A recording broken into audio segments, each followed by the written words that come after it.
wanted to talk to you about those Christmas trees. So I know Christmas season's over with. Man, comes quick, goes fast, and we're stuck with either packing the decorations, taking down that Christmas tree. I wanted to tell you, if you have a live Christmas tree, a couple of different options. So if you have a live Christmas tree, there are a couple of different places here in Warner Robins that will take those Christmas trees.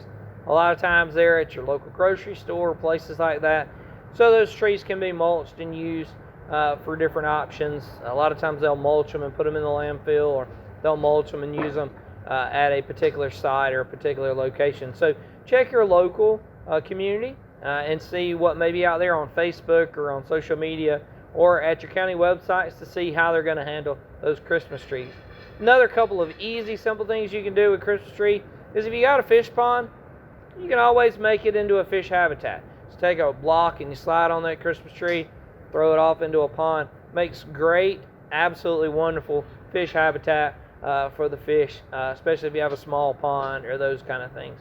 Another couple of things that you can do with it is stick it out in the backyard. You can use it as fire kindling. You can break it off in pieces and do that. Prune some small pieces off of it. It'll give you a nice fragrance.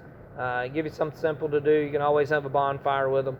Be careful with them. They do go up fast, especially if they're dried out. But the easiest thing to do, especially if you live in town, to get rid of those Christmas trees is one, try to find your local organization that's collecting those. They'll typically grind those up and they'll use the mulch in a park or something like that. Or if you can, put them out by your curb. The trash people will pick them up as well. But we want to try to keep that out of the landfill as much as possible. So the main area is just simply recycle.